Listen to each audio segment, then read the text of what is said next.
華やかな衣装に身を包み微笑む大勢の女性たち。彼女たちのその笑顔、どこか不気味に感じませんか？ 2004 年7月、舞台はアメリカユタ州ヒルデール。絶対におかしい。とある事件の捜査でヒルデール内のある自治区を訪れた警察官は戸惑いを隠せずにいました。ウォーレンさんが逮捕？そんなこと絶対にありえないわ。あのお方は素晴らしい方よ。私たちはみんなウォーレンさんを信じているんです。その町の女性たちが口々に擁護するその男の名はウォーレン・スティード・ジェフス。とある宗教の教祖を務める男で、この町はその信者が集められた町だったんです。警察がこの町を訪れたのはそんな教祖ウォーレンの不正の事実を調べるため。そして蓋を開けてみれば、信者たちはその誰もが異常なまでにウォーレンを慕っていました。信者たちのその態度は単に彼女たちがウォーレンを崇拝しているというだけの理由からではありません。実はその町に居合わせた70人以上の女性たちは全員ウォーレンの妻だったんです。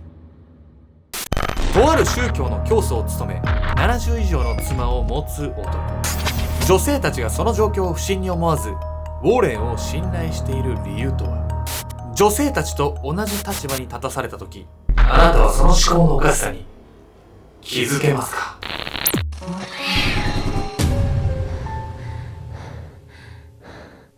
逃げたがってる。逃がさないよ。おざっす。今日も仮のスタジオからです。ケンちゃんです。ルナが降りたいらしい。痛い。みんなのおすすめの紅葉スポット教えて。弓矢美香です。まだこれ未完成なの？未完成で満足度 5% ぐらいなんで。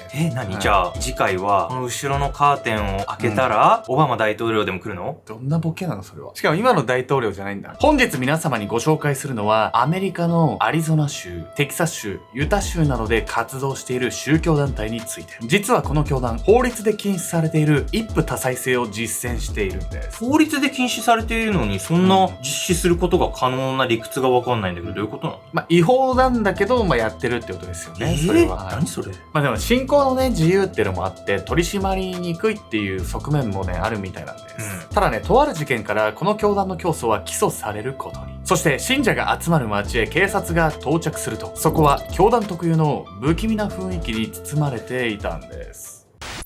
不穏な集団。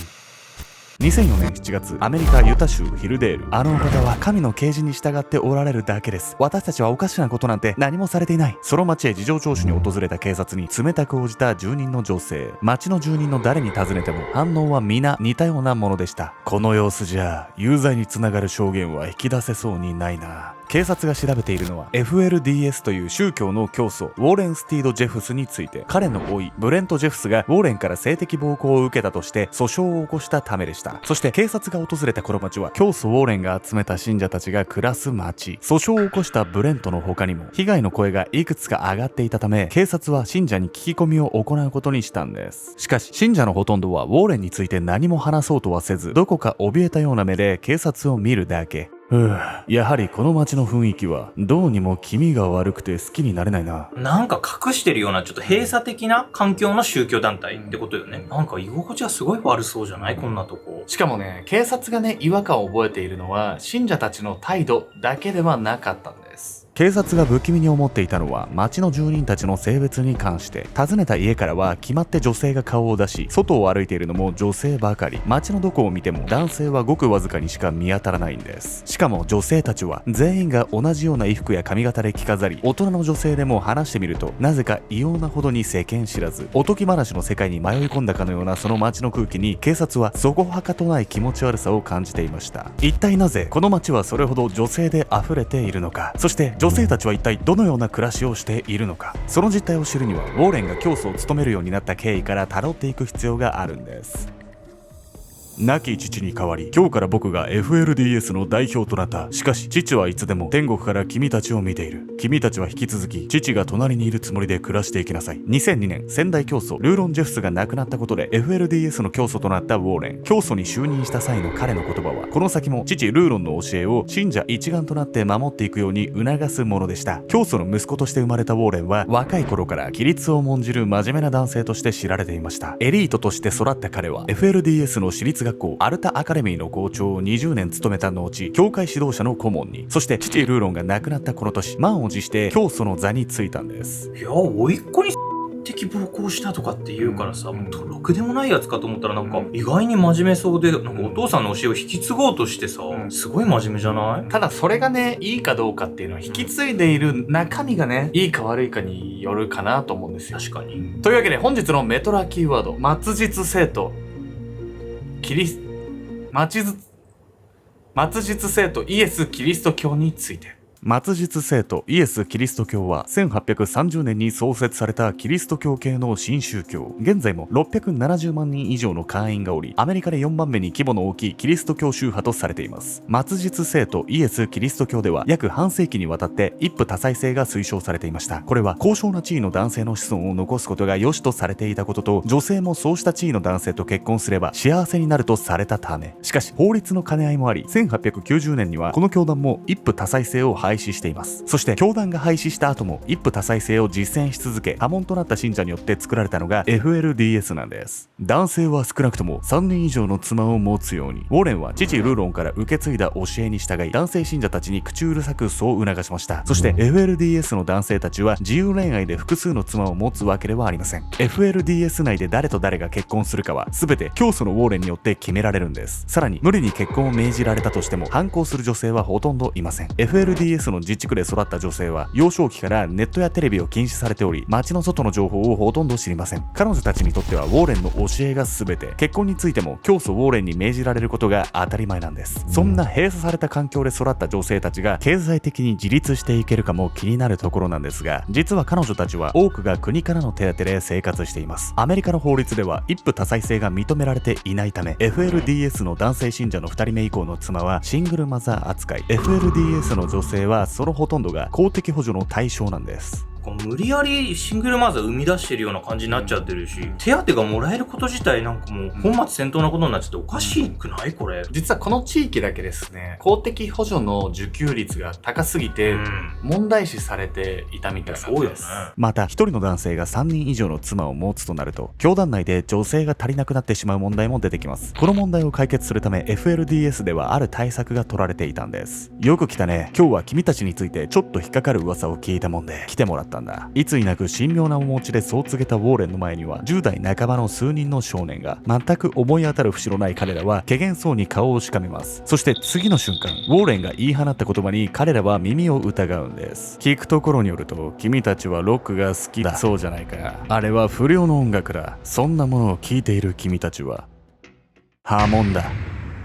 そう、FLDS 内で一夫多妻制が成立しているのは、年頃を迎えた男性の多くが街を追い出されてしまうから。ウォーレンはこれまで少なくとも男性信者を400人も破門にしていると言います。破門となる男性は10代の若者であることが多く、社会経験のなさから外の世界で路頭に迷ってしまうことも珍しくないんです。破門の理由は意味のわからないものばかりで、一夫多妻制のためでしかないことは明白。末日聖徒イエス・キリスト教の一夫多妻制は女性やその子孫の幸せを願ってのもの。しかしその教えを受け継いだはずの FLDS 内の一夫多妻制で幸せになれる信者はごくわずか。信者の幸せのためでないとすれば FLDS は一体何のために一夫多妻制を続けるのか。ほんとそれでさ、意味もなく一夫多妻制を続けてる、形骸化してる感じじゃないこれ。実はね、この男はなんとなくの理由だけでね、一夫多妻制を続けていたわけではないんです。ウォーレンはですね、想像よりもずっと凶悪な犯罪者だったんです。欲にまみれた男。ウォーレンが FLDS の教祖となって2年後の2004年、当時18歳のプリエール・デッカーはその日引っ越してきた新居の一室で一人浮かない顔をしていた。しばらくすると、プリエール、私の部屋へ来なさい。ドア越しにプリエールを呼び出したのは教祖ウォーレン。そう、プリエールとウォーレンはこの日結婚し、夫婦で初めての夜を迎えようとしていた。本当に寒気がする。でも行かなきゃ。ウォーレンはプリエールのことを幼少から気に入っており、プリエールはかねてから彼の妻になるのも時間の問題だと周りに言われてきた。彼女は30歳も年上のその男の妻になることを想像し、何度も悪夢にうなされていた。そしてプリエールがウォーレンを嫌悪している理由は単に年の差の問題だけではなく、彼女の姉もまたウォーレンの妻だったから。しかし FLDS にいる限りウォーレンの命令は絶対。恐る恐るウォーレンの部屋のドアを開けたプリエール。すると彼はいやらしい笑みを浮かべながら言った。さあ、こっちへ来て、私の膝の上に座りなさい。プリエールは全身に鳥肌が立つ感覚を覚えていた。これさ、FLDS 内ではウォーレンの命令によって全て決まるわけだからさ、じゃあもうウォーレンが気に入った相手と結婚できるわよね。姉妹で同じ夫と結婚なんて受け入れられないわよ。受け入れられる？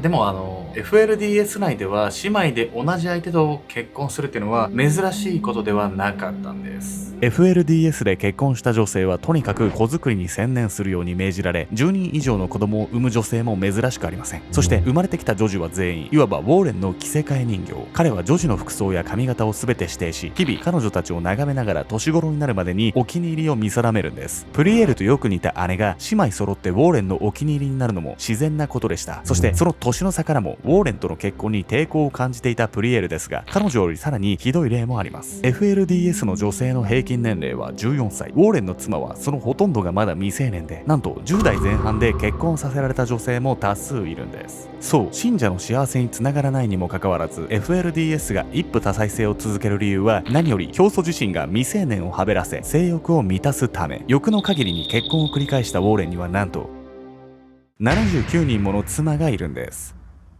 ただそれほどまでに横暴なウォーレンの覇権が長く許されるはずはありませんでした。2004年7月、ウォーレンの甥ブレントが彼からの暴行で訴訟を起こしたのを皮切りに、その他にも数名の被害者が名乗り出ることに。指名手配された彼は最終的にネバダ州クラーク郡の検問に引っかかり逮捕。2011年8月9日、児童への暴行の罪で終身刑を言い渡されます。しかし実は刑務所に収監されたその後もウォーレンの女性たちへの恐怖の支配はまだ終わらないんです。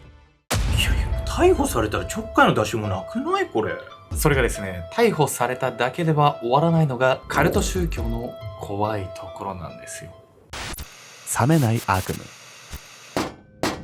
2013年、アリゾナ州コロラドシティの FLDS 自治区に止められたトレーラーハウスの中には必死の形相でハサミを振りかざす女性がいました。その女性は18歳の頃にウォーレンの妻となったプリエール。一刻も早くここから抜け出さないと私は殺される。トレーラーハウスの窓の鍵にハサミを何度もぶつけ、必死に鍵をこじ開けようとするプリエール。ウォーレンのお気に入りだった彼女の身に一体何が。それはプリエールが窓からの脱走を試みようとする少し前のこと。その日、薄暗い部屋の中で目を覚ましたプリエール。彼女はベッドから起き上がろうとするが、体が言うことを聞かない。まだ薬が残ってるのかな。プリエールは力なくつぶやくと再び目を閉じる。彼女は FLDS の信者によって抗精神病薬を飲まされ、意識も朦朧としている状態だった。当初は教祖ウォーレンのお気に入りだったプリエールだが、姉と同じ夫と結婚させられた彼女はウォーレンにあからさまな嫌悪感を抱いていた。そう、プリエールは FLDS の中でもウォーレンが洗脳しきれなかった数少ない存在だった。ウォーレンはそのことが気に入らず、刑務所から信者へ連絡し、彼女を監禁脅迫するようになっていた。そしてプリエールが再び眠り始めてしばらくした頃、彼女が閉じ込められていたその部屋へやってきたのは一人の男性信者。おい、お前にいいものを持ってきてやったぞ。そう話した男の手には一本のロープが。男はプリエールへ歩み寄ると、そのロープを彼女に手渡す。お前みたいな異端児はもういらない。そのロープを使って死んだらどうだ。